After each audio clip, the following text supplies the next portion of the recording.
podamos ir resolviendo todas las dudas. ¿Va? Igual tengan un poquito de paciencia hoy, por si me quedo callado un ratito o algo así. Pero pues ya, aquí andamos. Ya pues, Meli. Sí, ya haré, muchas gracias. Pues vamos a ver cirugía segura, ¿va? Este es uno de los temas que igual entra en el primer parcial. Y bueno, el LOC casi no lo enseña, pero es algo muy importante. Entonces, pues esto lo van a estar haciendo y lo van a estar viendo en cada cirugía que entren, porque ya es un protocolo que sigue todos los hospitales, que deben de seguir todos los hospitales. Entonces, pues pónganle atención por si es que a ustedes les llegan a pedir que hagan esto de cirugía segura. Pero pues bueno, en sí, ¿qué es?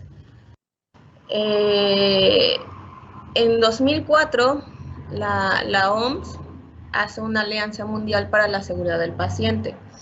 ¿Esto por qué? Porque hasta este entonces se habían notado todas las iatrogenias que recibían los pacientes al momento de someterse a un procedimiento quirúrgico.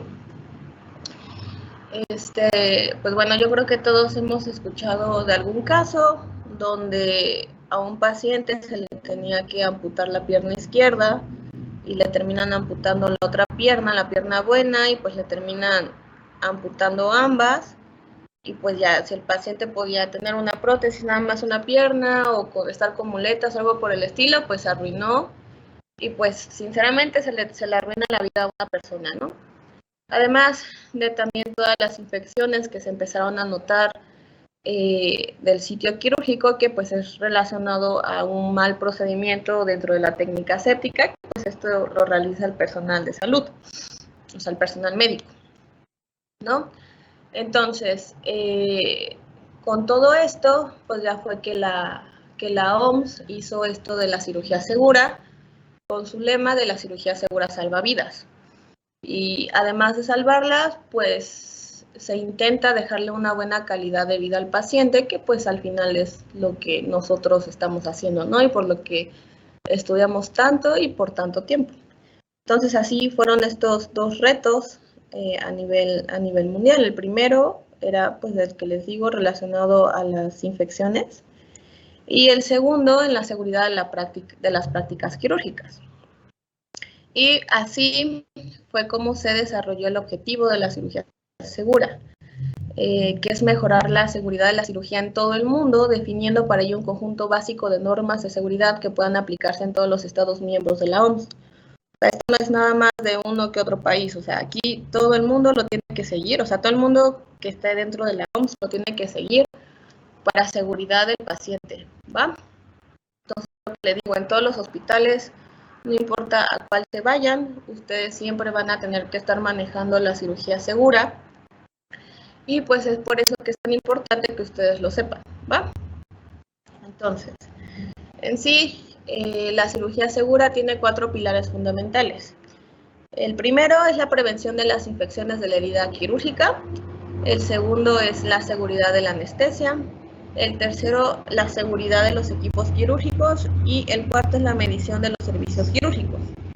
Dentro del primer pilar, del que habla de las infecciones del sitio quirúrgico, pues bueno, es todo lo que nosotros hemos visto hasta ahorita de los talleres de la técnica aséptica, y es por eso que nosotros les hacemos tanto énfasis y lo practican tanto, pues para que cuando lleguen a la práctica ustedes lo hagan de manera adecuada y el riesgo de infección pues disminuya en todo lo que se pueda. La seguridad de la anestesia, pues bueno, esto ya es algo que hace el anestesiólogo o bien el residente de anestesia netamente. La seguridad de los equipos quirúrgicos es que pues estén esterilizados de manera adecuada, y por eso también nosotros les preguntamos cómo pueden saber que el equipo que están utilizando tiene una esterilización adecuada, y la medición de los servicios quirúrgicos, ¿va? Y en general pues hay líneas de acción, que es donde se está enfocando la cirugía segura. Uno de ellos es proporcionar información a médicos, administradores de hospitales y funcionarios de salud pública sobre la importancia y las pautas de la seguridad de la cirugía. O sea, que aquí todos, sea involucre la especialidad algo quirúrgico, ¿no?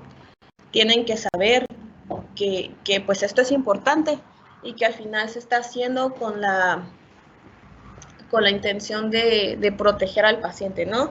Y de proteger al paciente y de protegernos a nosotros, porque pues obviamente si cometemos algún error, pues si ya de por sí nos demandan pues por todo,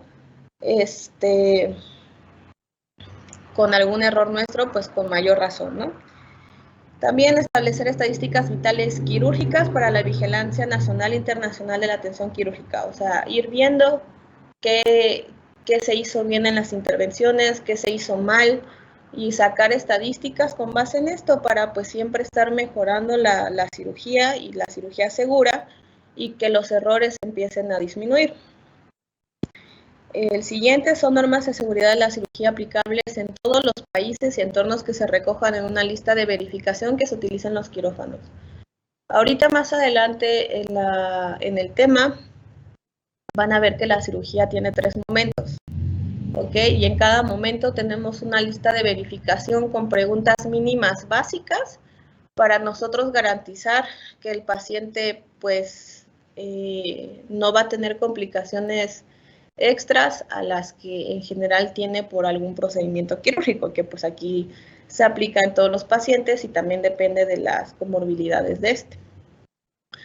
Y así que pues cada hospital va a tener su propia lista de verificación, que es la que a ellos les está funcionando y que se está actualizando, pues lo que le decía, según las estadísticas, pues para que siempre sea algo funcional, sea algo práctico y sea algo que dé resultados positivos. Y por último, garantizar la eficacia de la lista de verificación, o sea, las medidas de vigilancia. Pues esto, si los administradores y dentro del personal, o sea, los cirujanos y todo eso se dan cuenta que la lista no es práctica, que la lista no recaba los datos importantes o algo por el estilo, se puedan estar modificando hasta que tengan una lista de verificación pues eficaz y que cumpla con todos los requisitos, ¿va? Bueno, hasta aquí vamos bien. ¿Sí? Sí, Melito. Va.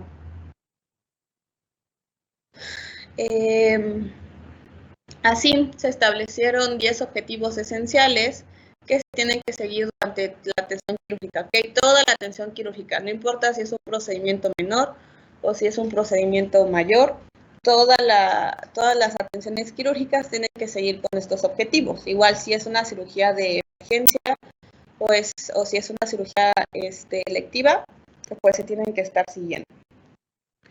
El primero, el equipo operará al paciente correcto en el sitio anatómico correcto. O sea, ¿qué quiere decir? Que si yo voy a operar a Juan Pérez por una apendicectomía, todo el equipo que va a estar dentro o que va a participar en la intervención quirúrgica tienen que saber que se va a operar a Juan Pérez por una apendicectomía. ¿Ok? Aquí pues ya si uno dice, no, pues a mí no me dijeron Juan Pérez, me dijeron, no sé, Luis Gómez, por una colecistectomía, entonces, ¿qué? Se hace una pausa, se verifica al paciente, se verifica, o sea, se checa toda la historia clínica, todo su expediente clínico para saber, pues, cuál fue el error y asegurarse de que se le va a hacer la cirugía adecuada, ¿ok? El objetivo 2. El equipo utilizará métodos que se sabe que previenen los daños derivados de la administración de la anestesia al tiempo que protegen al paciente del dolor. Pues bueno, el doc se enfocó mucho en los medicamentos que se pueden utilizar para hacer una anestesia y cuáles pues son sus dosis, sus efectos adversos, a qué pacientes se les pueden aplicar o no.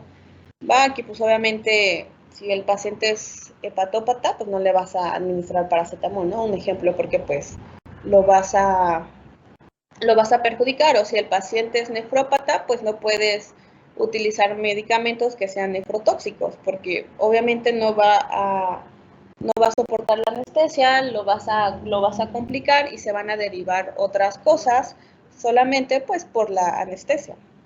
Pero esto no quiere decir que porque tu paciente tenga condiciones especiales o condiciones extras, no lo vayas a proteger del dolor. Simplemente tienes que buscar otras alternativas que sean viables y que le ofrezcan el mayor rango de beneficios pues que sean posibles, ¿ok? El objetivo 3. El equipo se preparará eficazmente para el caso de que se produzca una pérdida de la función respiratoria o del acceso a la vía aérea y reconocerá estas situaciones. Pues bueno, normalmente lo hace ya un poco más el anestesiólogo, quien es el que está checando todos los signos vitales del paciente durante la cirugía, porque pues al final el cirujano y el primer ayudante están pues preocupados en la técnica quirúrgica. Pero esto no quiere decir que se deslinden de la responsabilidad. Durante la cirugía se tiene que tener una comunicación eficaz. El cirujano le tiene que ir diciendo las necesidades al anestesio, al primer ayudante, a su enfermero quirúrgico, a su enfermera circulante, y esto pues con la finalidad de que el paciente no presente complicaciones. Y a su vez, el anestesiólogo le va a ir diciendo al cirujano si es que se están perdiendo las funciones, si es que el pulso del paciente está muy bajo o que ya empiece con una dificultad respiratoria, etc. Y en dado caso que esto se llegue a presentar, todo el equipo tiene que saber qué hacer para sacar al paciente de esta complicación. Obviamente aquí pues el anestesiólogo va a intubar si es que el paciente no está intubado, se tiene que dar a lo mejor una reanimación, etcétera. Pero aquí pues todo el equipo tiene que estar preparado para esta clase de complicaciones y para poder salir de estas pues de manera satisfactoria, ¿ok? O incluso lo mejor es que pues no se llegue. Pero pues siempre hay cosas que se salen de nuestras manos, pero saber manejarlas. El objetivo 4. El equipo se preparará eficazmente para el caso de que se produzca una pérdida considerable de sangre y reconocerá esas situaciones. Cuando vimos quirófano, pues yo creo que sí les mencioné que el quirófano tiene que estar conectado a todos los demás servicios, en especial el banco de sangre. Tiene que ser un acceso fácil al banco de sangre para que en el momento en el que el paciente empiece con una hemorragia considerable, en lo que el anestesio intenta reponer sus líquidos mediante soluciones, alguien pueda correr a banco de sangre y pedir el paquete. O bien, si dentro de tus escalas de riesgo o cuando estás valorando al paciente, tú te das cuenta de que es un paciente que puede necesitar sangre, que tiene mucho riesgo de una hemorragia, pues obviamente ya estar preparado, ya haber hecho la solicitud de la sangre y tenerla reservada para el momento en el que se llegue a necesitar. El objetivo 5. El equipo evitará provocar reacciones alérgicas o reacciones adversas a fármacos que se saben suponen un riesgo importante para el paciente. Cuando vimos lo del preoperatorio, algo muy importante aquí, o sea que es todo el tiempo en el que se diagnostica al paciente, conoces a tu paciente, lo exploras, le pides estudios complementarios, etcétera, pues tienes que llenar su historia clínica. Aquí obviamente tú tienes que preguntar todas las reacciones alérgicas, bueno, todas las alergias del paciente para pues no administrarle esos fármacos o no administrarles fármacos que puedan hacer una reacción cruzada, ¿ok? Y aquí también es importante que se sepan las toxicomanías del paciente, porque un paciente que es adicto a los opiáceos o tenga ahí ciertas adicciones dependiendo de las sustancias, pues va a ser más difícil de anestesiar o se le tienen que poner dosis más altas o se tienen que checar otros fármacos, ¿ok? Entonces aquí pues es importante que no solo el cirujano conozca al paciente, sino que también se hable con el anestesiólogo y que el anestesiólogo también hable con el paciente y le haga una serie de preguntas, pues para que sepa qué fármacos se le pueden administrar y cuáles no. Digo, obviamente el anestesiólogo viendo desde su inducción anestésica hasta que el paciente sale del quirófano Y nosotros que pues les vamos a dar todas las indicaciones, que si le tenemos que dar algún tratamiento farmacológico además del quirúrgico, y pues no provocarle ninguna reacción alérgica al paciente. El objetivo 6.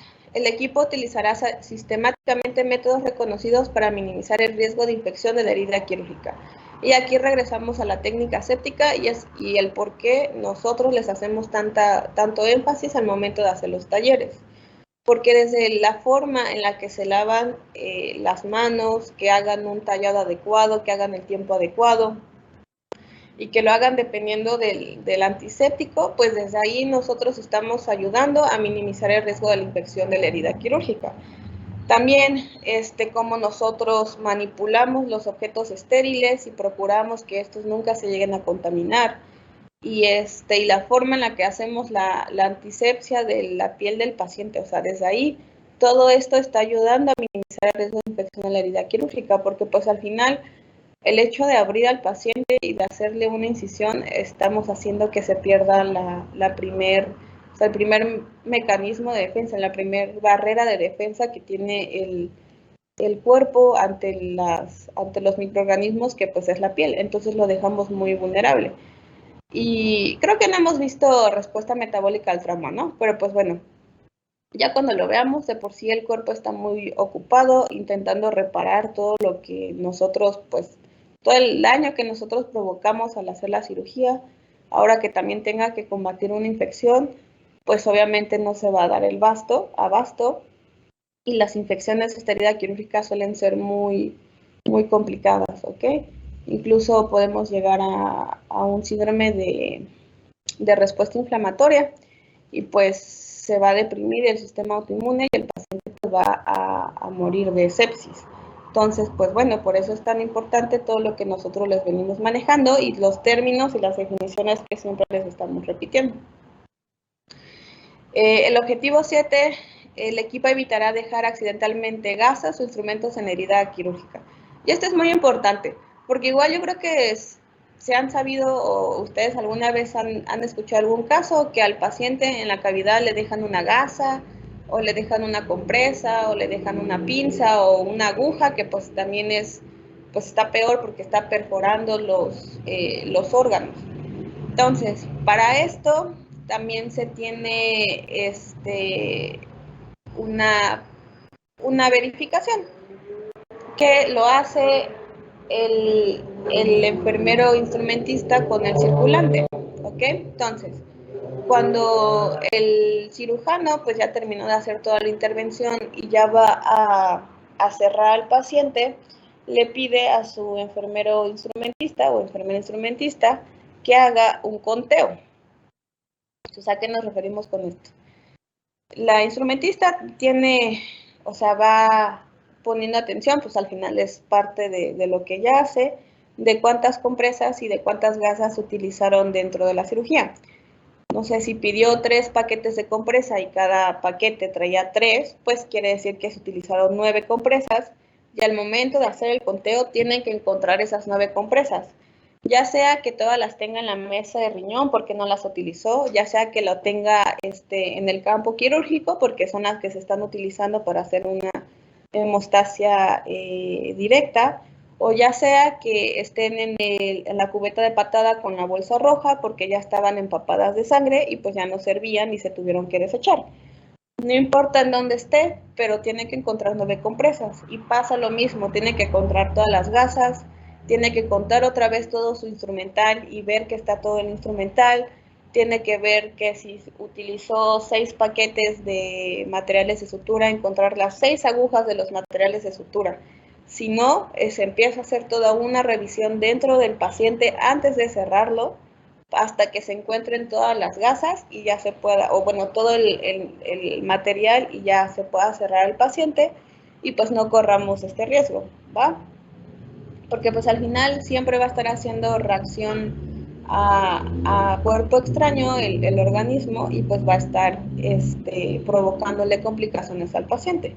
Y al final hay veces en las que se terminan dando cuenta porque todas las compresas y las gasas tienen una cinta que es radiopaca. Entonces, cuando se hacen una radiografía, sale la gasa, sale la cinta de la gasa. Tiene un nombre, la verdad no me acuerdo ahorita cómo se llama. Y pues bueno, ahí es donde se dan cuenta que han tenido una gasa o una compresa desde que se les hizo la intervención quirúrgica. Y pues esto obviamente está mal. El objetivo 8. El equipo guardará e identificará con toda precisión todas las muestras quirúrgicas. Y pues bueno, esto también es muy importante, sobre todo si es que se está sacando un tumor o la cirugía fue por un tumor que todavía no se sabe si es benigno o maligno. Aquí pues la tienen que llevar con el patólogo para que él dé ya su diagnóstico de esta muestra. Entonces, cuando se sacan las muestras, se tienen que guardar y se tienen que etiquetar en automático, porque pues dentro de toda la cirugía se están sacando cosas, se están tirando cosas que pues bueno, aquí ya depende del RPBI, pero pues todo se hace para mantener el campo quirúrgico limpio y lo más cómodo y lo más visible que se pueda. Entonces, sí ha pasado casos en las que de repente se busca la muestra y pues ya nadie sabe dónde está la muestra o ya está en la basura, pues esto obviamente ya no se puede llevar a patología. Entonces, aquí pues bueno, eso también es importante. El objetivo 9. El equipo se comunicará eficazmente e intercambiará información sobre el paciente fundamental para que la operación se desarrolle de forma segura. Pues esto ya se los había mencionado. Aquí siempre el punto de toda cirugía es tener una buena comunicación. De qué es lo que se necesita, de qué es lo que está pasando, de si está empezando alguna complicación, para que todo el equipo se prepare para esto y no se confíen y antes de que el paciente empeore, pues poder detener todo a tiempo y la operación se desarrolle de manera satisfactoria. Y el objetivo 10, los hospitales y sistemas de salud públicos establecerán una vigilancia sistemática de la capacidad, del volumen y los resultados quirúrgicos. O sea, saber cuántas cirugías pueden hacer, que su equipo quirúrgico pues no esté cansado, que siempre se tenga el material adecuado, pero pues bueno, casi no se puede cumplir, o al menos es más difícil de cumplir en hospitales públicos que tengan alta demanda, porque hay veces en las que se tienen que operar a 5 pacientes y solamente tienes 2 bultos de ropa. Entonces, pues tú tienes que ver qué pacientes son los más, son los de más emergencia y quienes pueden esperar en lo que llegan nuevos bultos de ropa o pedir bultos o instrumental a otras áreas para poder sacar todas estas urgencias. Entonces, obviamente en hospitales privados pues es más fácil porque ahí tienen el presupuesto y no tienen tanta demanda como los hospitales públicos. Hasta aquí, ¿hay duda con algún objetivo?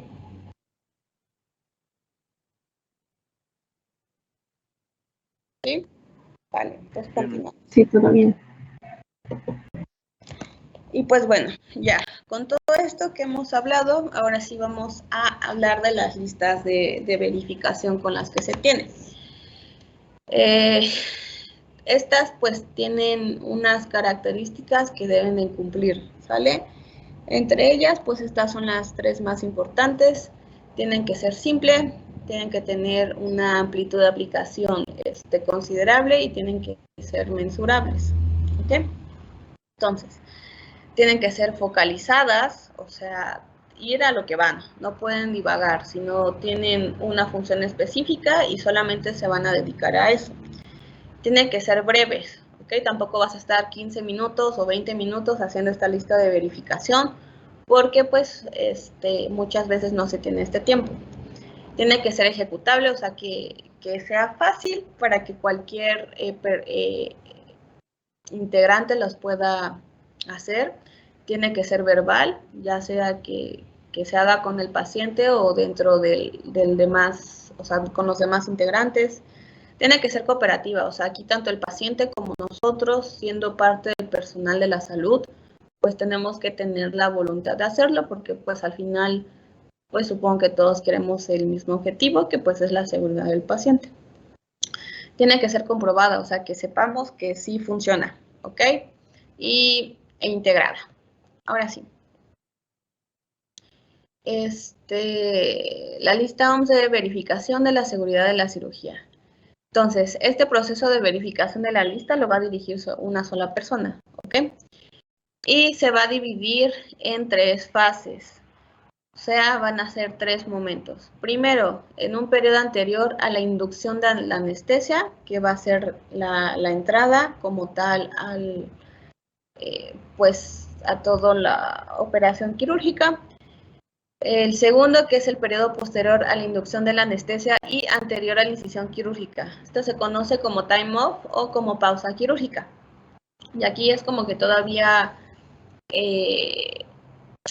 como tu última oportunidad de saber que tu paciente es el correcto, que todos están de acuerdo en qué se va a operar o de qué lado, etcétera.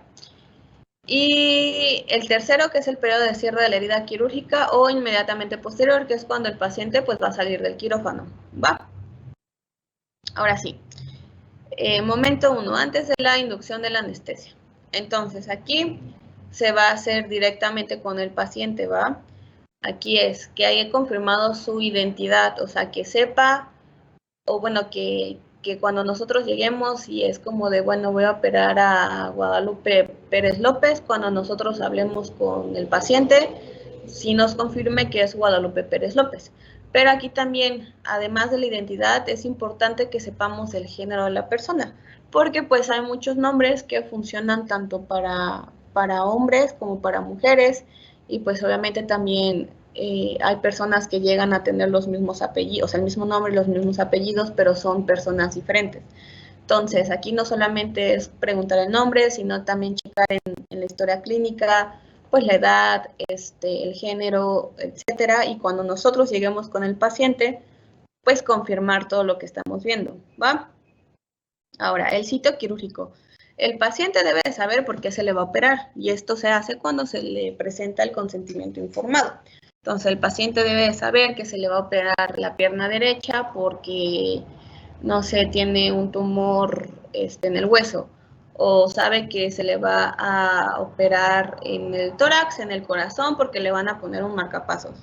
O sea, el paciente tiene que saber todo eso y nos ayuda a confirmar que pues estamos haciendo el procedimiento adecuado.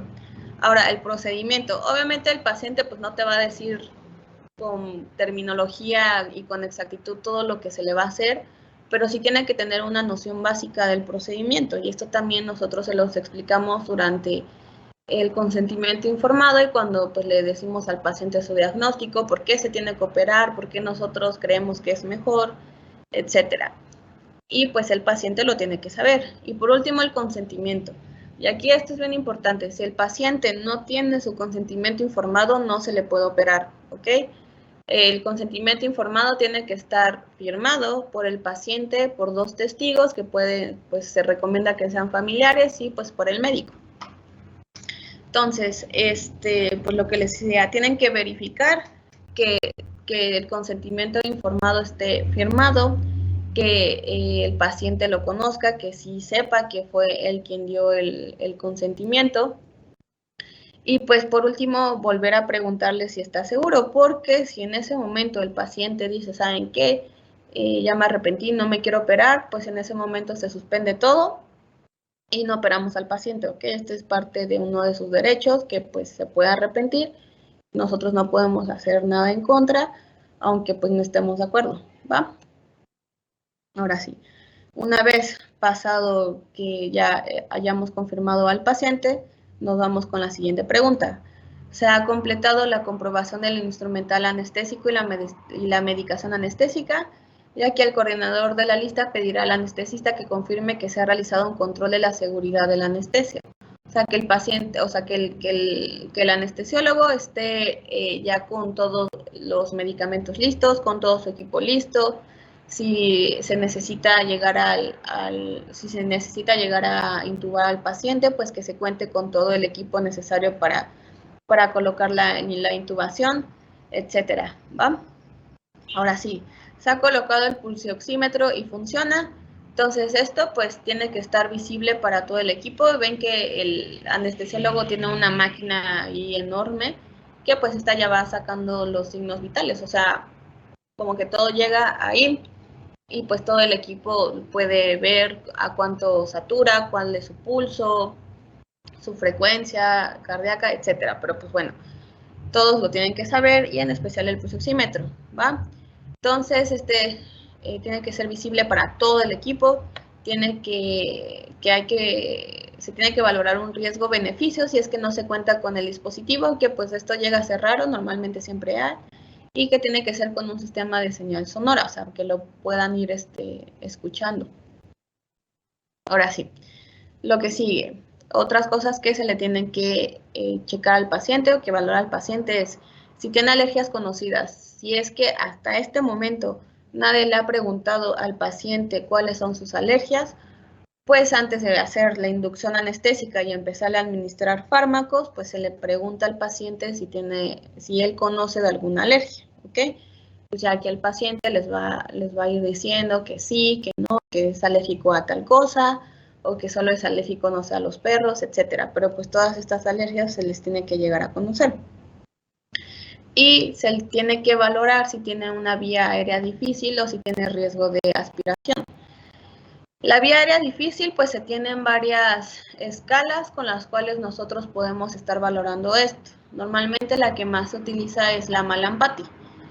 Creo que esta sí se las mencionó el doctor, que está valorando la visualización de todas las estructuras de la faringe para ver que nosotros podamos intubar los pilares, la epiglotis, etcétera. Ok, ya pues chequen otra vez la escala.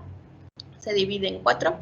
Y también se tiene la escala Lemon, que esta también es para valorar qué tan buena es la vía aérea o qué tan difícil es la vía aérea del paciente. Y el riesgo de broncoaspiración. Aquí por eso se le pide a los pacientes un mínimo de ayuno necesario. Esto pues obviamente se cumple en cirugías selectivas, en cirugías de emergencia donde pues está ya en riesgo la vida del paciente, pues obviamente no te vas a esperar 8 horas a que el paciente cumpla con ayuno, porque en 8 horas ya va a estar bien muerto.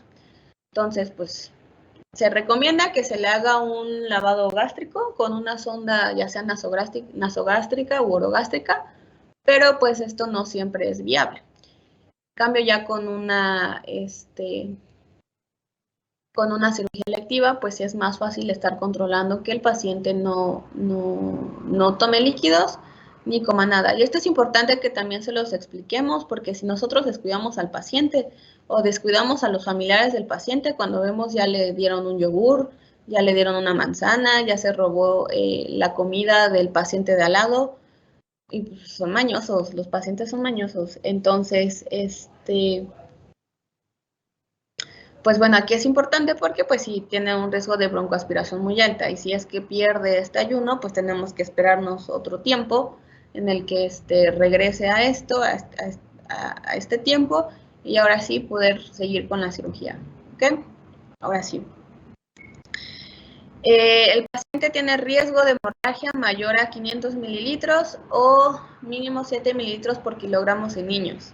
Aquí entonces, antes de empezar con la cirugía o de la incisión, pues se tienen que colocar líneas intravenosas, ya sea que se coloque por vía periférica o por vía central. Aquí pues también va a depender del estado del paciente y verificar la disponibilidad de la sangre, que esto es lo que ya les mencionaba. Si tú sabes que tu paciente va a sangrar, pues entonces de una vez ve a banco de sangre y empiezas a hacer todo el trámite para que tengan la sangre disponible, o bien pedirle al paciente que consiga a sus donadores si es que pues el banco de sangre no tiene, y así tenerlas de reserva por si se llegan a necesitar durante la cirugía.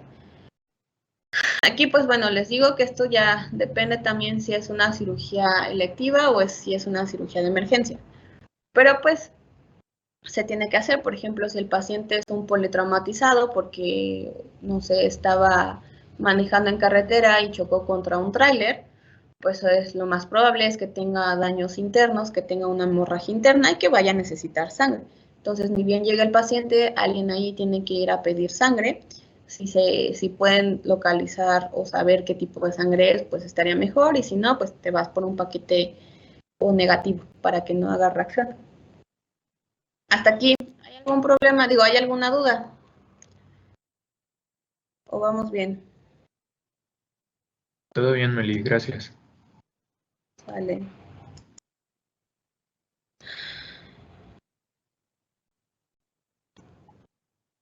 Entonces, continuemos. Ahora sí, nos vamos a pasar al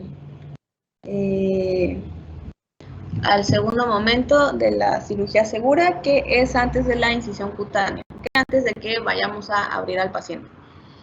Y esto es lo que les digo, que se conoce como time off o como tiempo fuera. Entonces, ahora sí, aquí pues ya no va a ser directamente con el paciente, sino va a ser netamente entre los integrantes del equipo, ¿ok? Entonces, primero, ¿qué se tiene que hacer?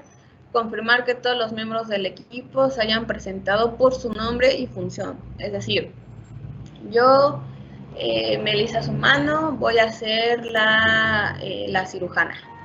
Y no sé, Areli Barba va a ser mi primer ayudante. O bueno, se presenta, no, yo Areli Barba voy a ser el primer ayudante. Y así, se continúan hasta que todos hayan presentado. Aquí, pues bueno, normalmente ya muchas veces se tiene un equipo con el que siempre se trabaja, ya sea en medio privado o en medio público, porque pues las guardias y los turnos normalmente son los mismos. Pero pues de todas formas, si es que hay se recomienda que siempre se presente para que para que cada integrante pues sepa qué es lo que va a realizar y todos los demás también lo tengan, ¿ok? Entonces aquí el coordinador de la lista debe pedir a cada una de las personas en el quirófano que se presente por su nombre y su función, que es lo que les mencionaba. Y los equipos que ya se conozcan pueden confirmar que todos se conocen. Es como de, pues sí, yo ya los conozco, ya he trabajado con ellos. Y así, si llega alguien nuevo, pues obviamente todos se tienen que llegar a presentar. Y sobre todo el nuevo, para que pues siempre haya una buena comunicación y se puedan comunicar por su nombre, ¿ok? Así, confirmar la identidad del paciente, el procedimiento y el sitio donde se realizará la incisión. Se debe confirmar verbalmente el nombre del paciente, el tipo de intervención que va a realizarse y su localización anatómica. Entonces aquí empieza el cirujano a decir, pues estamos con el paciente Luis Pérez González, el cual va a someterse a, no sé, ¿qué les gusta? A una funduplicatura, ¿ok? Aquí la localización anatómica pues es el estómago y el esófago.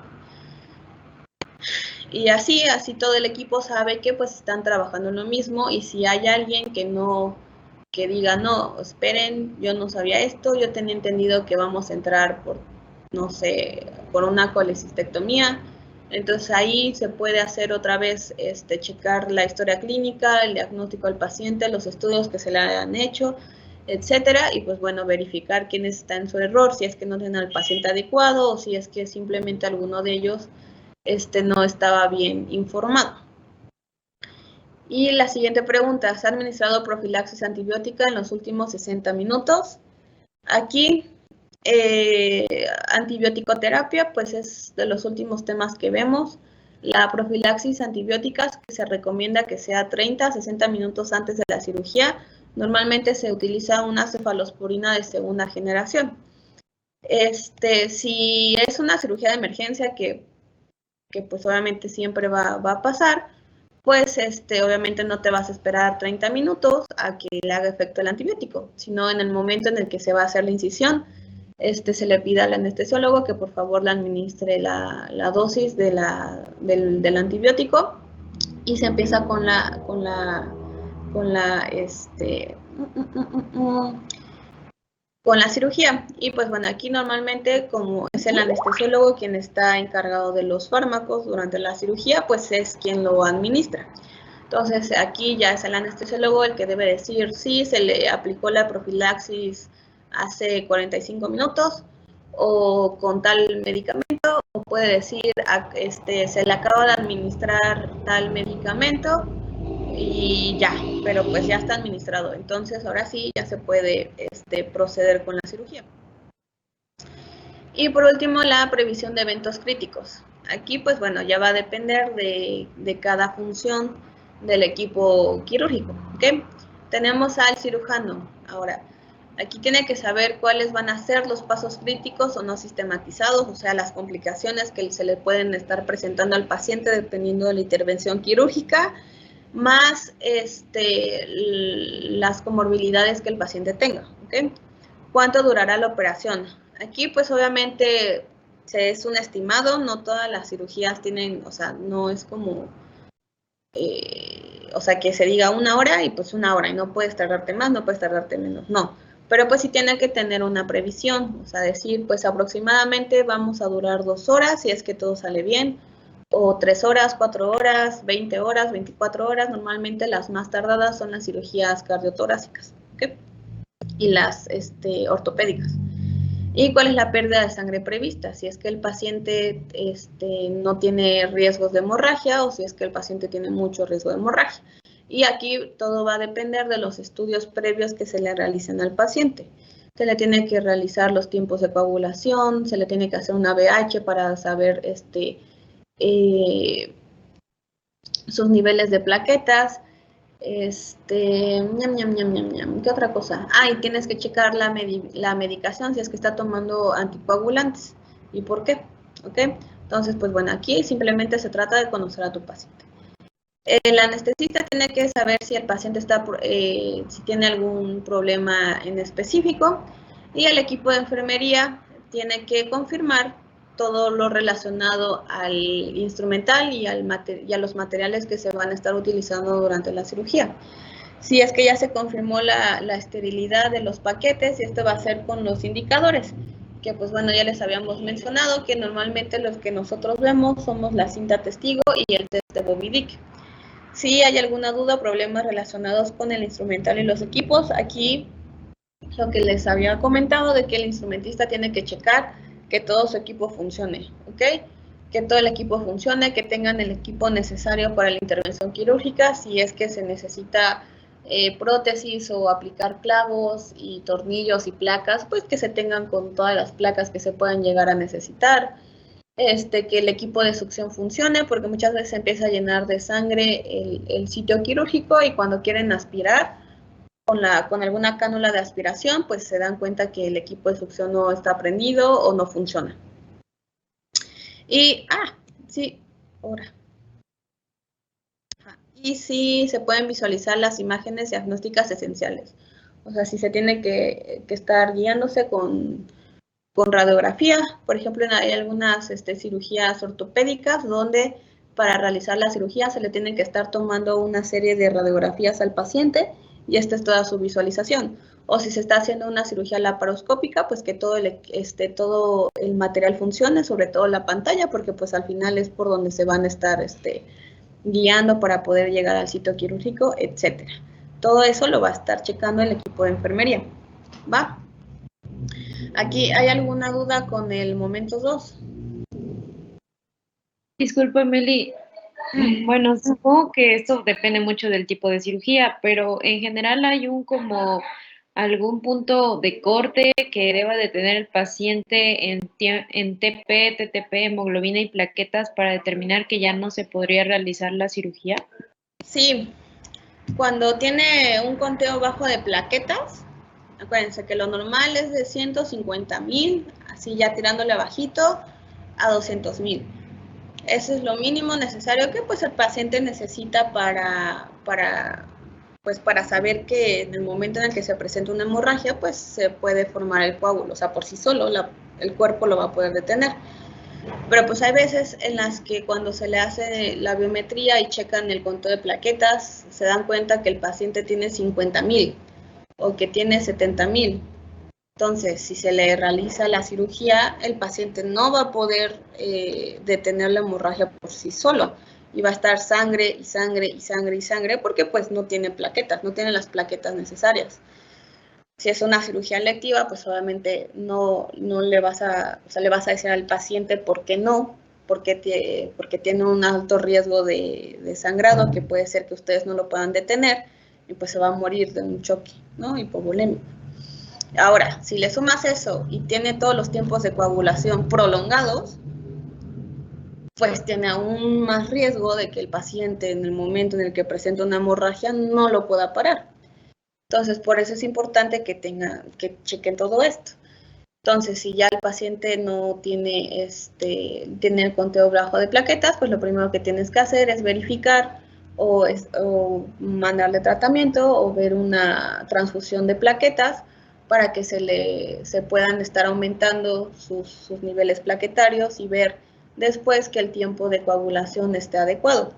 A lo mejor si toma anticoagulantes, pues por ahí no está bien tratado, está descontrolado y por eso su tiempo está prolongado. Entonces le suspendes el tratamiento.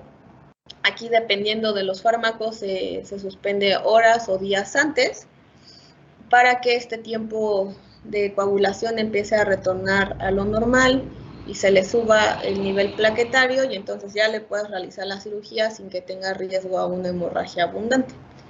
¿Va?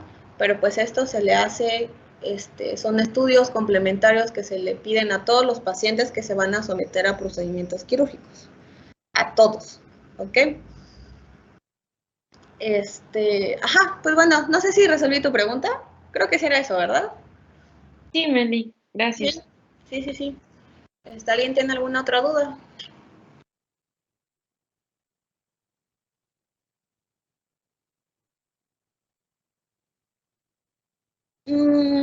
Pues no tiene, obviamente no tienen que ser tan viejos. Lo ideal es que se lo haga unos 2 días antes de la cirugía, ¿ok? Para que tú sepas que tu paciente esté bien y sea candidato al procedimiento quirúrgico sin ningún riesgo. No son los únicos estudios que se le mandan varios estudios, se les manda radiografía de tórax, una química sanguínea, una biometría hemática, se les manda los tiempos de coagulación, ¿cuál otro? Se le manda un ego y en pacientes que tengan, bueno, aquí ya depende, pacientes que depende de la fuente que lo lean y del cirujano con el que estén trabajando. Algunos toman en pacientes mayores de 40 años o en pacientes mayores de 60 años que se le haga un electro y la radiografía en ellos. El electro, pues para saber cómo está la función cardíaca, si es que tiene antecedentes de infartos, que a lo mejor nunca se haya dado cuenta el paciente, o si tiene por ahí alguna afectación. Y la radiografía, pues para ver cómo están los campos pulmonares, o sea, en sí las vías aéreas del paciente. Y pues así también estar previniendo cuáles son las complicaciones que se le pueden presentar, además de todas las escalas de valoración que se le lleguen a aplicar. Pero pues todo esto se hace en el preoperatorio, ¿okay? Antes de operar al paciente. Sobre todo en cirugías selectivas. En cirugías de emergencia, pues si son muy de emergencia, o sea, de que neta ni bien llega el paciente, lo meten a quirófano, por ejemplo, para una apendicitis ya perforada, donde ya le dio peritonitis al paciente, pues no te vas a esperar a hacer todos estos estudios, simplemente lo metes porque pues el paciente se está muriendo, ¿ok? Está muy grave. Igual, pacientes politraumatizados, que llegaron por algo de, no sé, que los asaltaron y les dieron un balazo, o les clavaron una navaja, o etcétera, pues bueno, aquí depende mucho del contexto, pero en todas las cirugías electivas hay una serie de estudios mínimos necesarios que se le tienen que hacer al paciente, ¿va? Y son esos. Sí. Creo que, si no, ahorita les paso la imagen de la presentación, no los tengo. Según yo son esos, según no se me está olvidando ninguno. Pero lo checamos. ¿Alguien más tiene alguna otra duda? ¿No? Todo bien, Meli, gracias. Vale, ya vamos a acabar. Ahora sí, el momento 3 y antes de que el paciente salga del quirófano. Aquí el enfermero confirma verbalmente el nombre del procedimiento. Aquí pues normalmente ya lo hace el enfermero o la enfermera circulante, porque pues todos los demás están atendiendo al paciente. El enfermero circulante es el que se encarga de ayudarnos y asistirnos a nosotros. Entonces aquí el enfermero va a confirmar el nombre del procedimiento, el recuento de instrumentos, gasas y agujas, que es lo que ya les había comentado, que tenemos que tener todo nuestro instrumental completo, todas nuestras gasas y nuestras compresas y todas nuestras agujas. O sea, no se puede quedar nada dentro de la cavidad del paciente. Tiene que confirmar el etiquetado de las muestras y lectura de esta en voz alta con nombre del paciente, ¿ok? Por si es que se llegó a confundir de nombre, si es que se llegó a confundir de la muestra donde se sacó. Aparte que son ya, pues, o sea, ya son datos específicos, así de, no sé, se quitó a 2 centímetros hacia arriba y 1 centímetro a la derecha de la ámpula de váter. Ah, ok, de ahí se sacó. Y esto, pues, obviamente, pues, para el patólogo, ya sabemos que cada parte del cuerpo tiene unas células diferentes y una composición diferente. Entonces, pues, el patólogo tiene que saber exactamente dónde se sacó para que pueda hacer un buen diagnóstico y qué es lo que espera y qué es lo que está viendo normal. Y, pues, esto para que se lo demos al paciente, ¿va? Y pues bueno, esto obviamente tiene que venir con el nombre del paciente, ¿sale? Porque, no sé, a lo mejor a un paciente le quitaron un tumor benigno, pero lo etiquetaron mal, o se confundieron las muestras y le terminan diciendo que su tumor era maligno. Y pues obviamente no solamente es el impacto emocional, sino también viene el impacto económico y a la calidad del paciente porque se va a someter a quimioterapias o a radioterapias porque cree que tiene un tumor maligno y lo está tratando. Y por el contrario, y está peor, a la persona del tumor maligno le dicen que no, que su tumor era benigno, que no se preocupe, y si todavía tenía un 80% de posibilidad de, pues, de que el cáncer se curara, pues se va a dejar hasta que empiece a recaer y con toda la sintomatología y esa posibilidad baje al 10%, o sea, ya un paciente terminal. Entonces, es por eso que es tan importante que se etiquete bien y que se lea en el momento el nombre del paciente para que se pueda ir a patología sin riesgo a que las muestras se confundan. Y también porque hay algunas que se tienen que preparar. Entonces, pues para que se preparen y siga siendo una muestra viable. Y se tiene que confirmar si hay problemas para que se tengan que resolver y estos pues relacionados con el instrumental y los equipos. ¿Sale? Aquí si algún equipo estuvo mal, si ya les llegó mal el instrumental o si en el momento se les cayó una pinza y ya se rompió, etcétera. Todo eso pues se tiene que estar ahí confirmando. Ahora sí, la siguiente. ¿Cuáles van a ser los aspectos críticos de la recuperación y tratamiento de este paciente? Se tiene que evaluar los riesgos específicos para el paciente durante la recuperación de forma intencionada. Aquí tenemos que individualizar al paciente y ver si es que el tratamiento quirúrgico era el tratamiento definitivo o simplemente era un tratamiento paliativo. Por ejemplo, normalmente todas las patologías que se dan en el vaso donde se tenga que quitar son tratamientos paliativos. Siempre tiene, o sea, solamente es para disminuir la sintomatología del paciente, pero va a tener que seguir con un tratamiento siempre, ¿ok? Por ejemplo, con la púrpura trombocitopénica idiopática, se tiene que quitar el vaso, pero el paciente siempre lo va a tener y siempre se tiene que estar checando las plaquetas porque pues es a lo que ataca, ¿no? Es un ejemplo, pero pues bueno, aquí tienen que saber bien qué es lo que van a necesitar el paciente después de la cirugía y no solamente para recuperarse de esta, sino para recuperarse de la patología que hizo que necesitara esta intervención quirúrgica. ¿Okay? Y esto pues normalmente ya es trabajo del cirujano porque pues es su paciente si él lo está tratando o bien si es que necesita llamar a interconsulta, o sea, pedir alguna interconsulta ya con la especialidad para que se trabaje en conjunto y y se tenga pues bueno, el paciente tenga el tratamiento adecuado y pues posibilidades más altas de recuperación. Y ahora sí, aquí está la lista de todo lo que les acabo de explicar. Esta es una lista de verificación, la lista de verificación de la OMS, que es la que, pues bueno, la OMS nos la da para que la podamos utilizar y que cada hospital va a ir modificando dependiendo a las necesidades, ¿ok? Dependiendo a sus necesidades, dependiendo a lo que él es capaz de dar y de atender, etc. Entonces, pues como pueden ver, es más chiquita de lo que yo les expliqué, porque son preguntas específicas que nada más se responden sí, no y ya, ¿ok? Ahora, si se dan cuenta aquí en la administración de profilaxis antibiótica, dice no procede. Pues porque la profilaxis no se da en todos los pacientes, sino solamente se da en aquellas cirugías que tengan un riesgo muy alto de infección, que normalmente son las limpias contaminadas, las contaminadas y las sucias. Las heridas limpias normalmente no se necesita una profilaxis antibiótica porque no tienen riesgo o tienen un riesgo muy bajo de infección, ¿ok?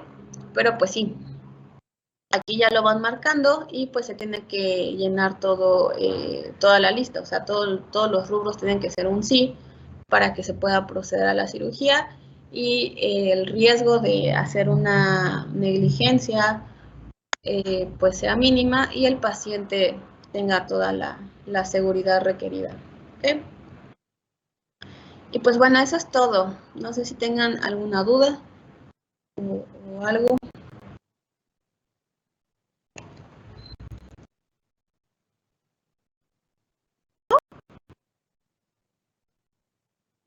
¿A poco se lo expliqué muy bonito?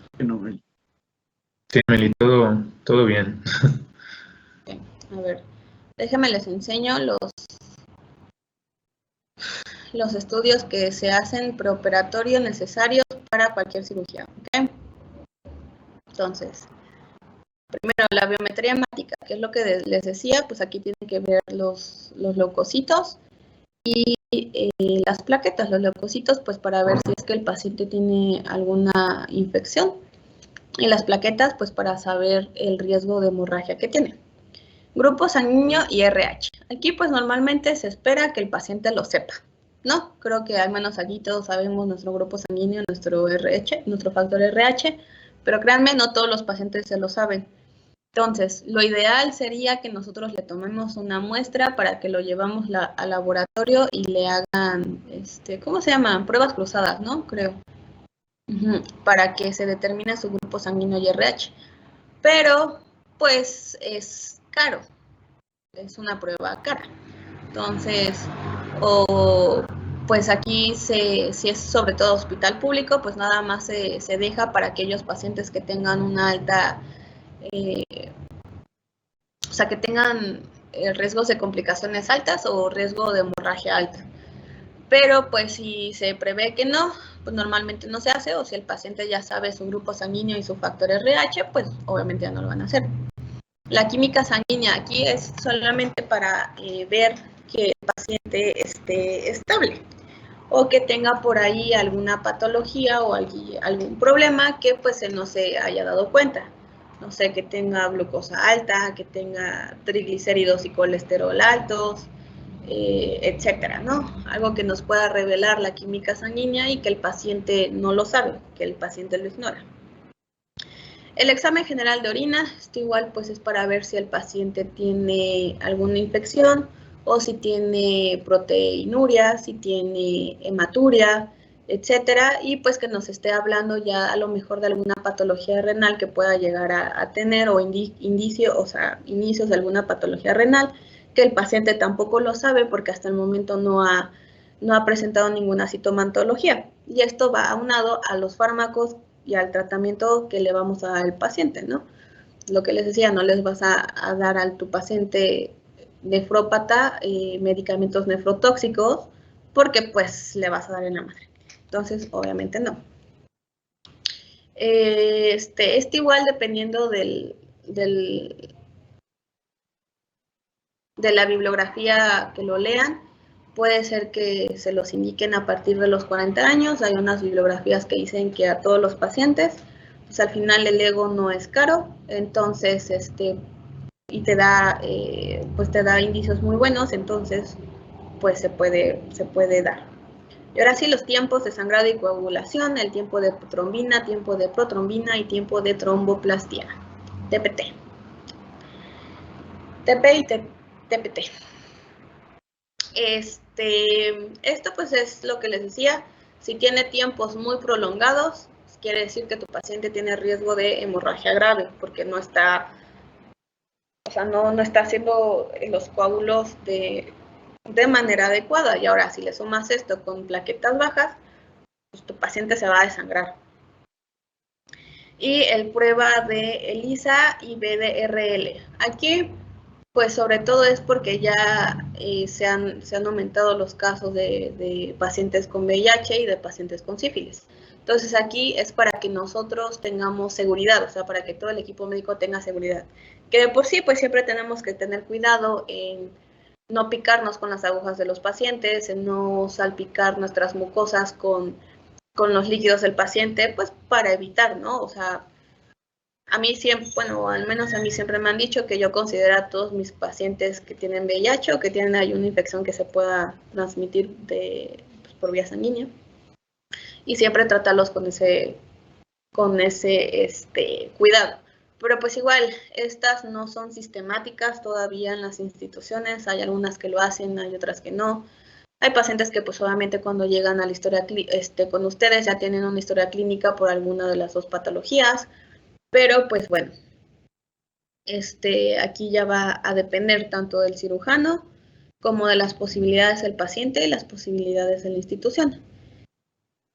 Y lo que les mencionaba de los estudios de gabinete, que les digo, depende de la bibliografía que estén leyendo. Hay algunos autores que los recomiendan en pacientes a partir de los 40 años y otros en pacientes a partir de los 60 años. Y es la radiografía de tórax, PA y un electro. ¿Okay? Esto también le está ayudando al anestesiólogo, pues porque tiene que valorar la función cardíaca también.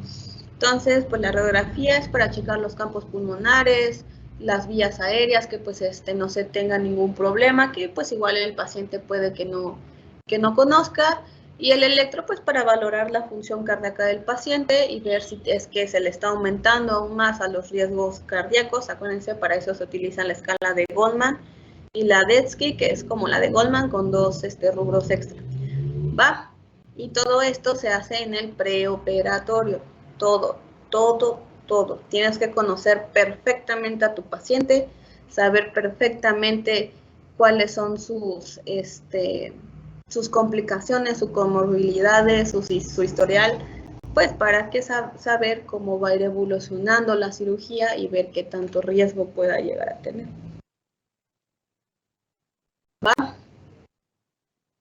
Por ejemplo, aquí en este electro hay elevación del segmento ST. En B2 y B3, B4 y un poco en B5.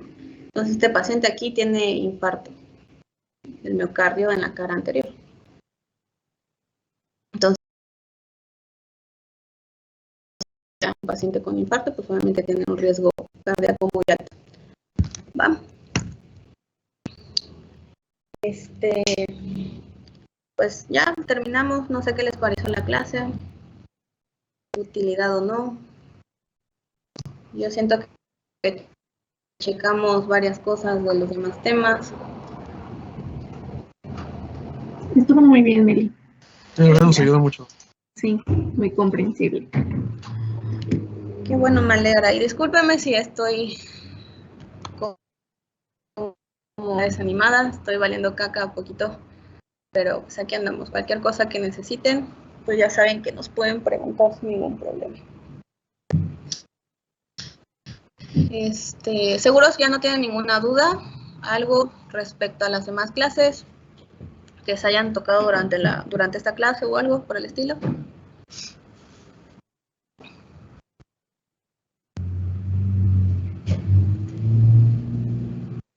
¿No? Bueno, nada más, bueno, más bien es una duda de los talleres presenciales. O sea, sí va a haber, sí hay posibilidad, sí va a haber, ¿hay probabilidad de que sí se realicen? Pues la neta, quién sabe. La verdad, no sé, porque ahorita la facultad está más interesada en que regresen los laboratorios a que regrese cirugía. De hecho, nos habían comentado que si nosotros regresábamos iba a ser como en abril. Si regresábamos.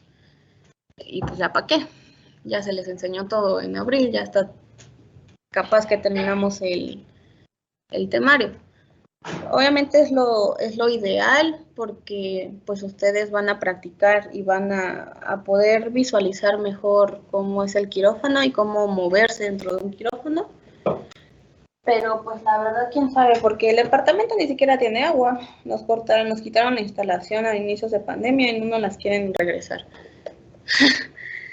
Entonces, pues imagínense, si ni siquiera nos quieren regresar la instalación de agua,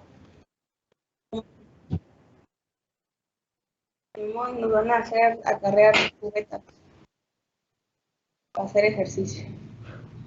La verdad, entonces, pues nosotros vamos a hacer todo lo posible para pues hablar con coordinación y que nos permitan regresar, pero pues no sabemos, es una posibilidad baja. Pero pues si no hay, no sé, a lo mejor y podemos encontrarnos enfrente de la facultad y ya les enseño así en presencial un día, aunque sea para que sea un poquito más didáctico que hacerlo en una computadora. Pero pues sí, si se regresa, nosotros les avisamos, no se preocupen. Gracias, Gracias, Meli. Meli. Sí. ¿Tienen alguna otra duda?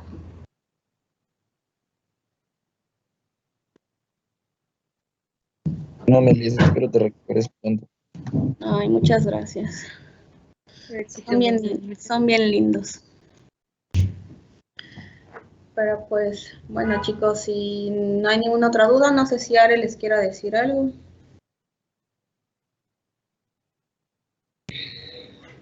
Si van teniendo dudas de algún tema, nos van diciendo a Meli o a mí para que se los vayamos preparando, ¿va? Sí, muchas Eso gracias. Les había dicho que yo iba a hacer su taller de nudos, pero yo creo que lo vamos a pasar para mañana. Discúlpenme. Ya mañana se los doy, se los prometo. Meli, no te preocupes. Sí, Meli. Sí, gracias. Entonces, pues tengan bonito día, coman rico, duerman un rato, vean una serie y nos vemos mañana. ¿Va? Gracias, mucho ánimo. Igualmente. Gracias. Adiós.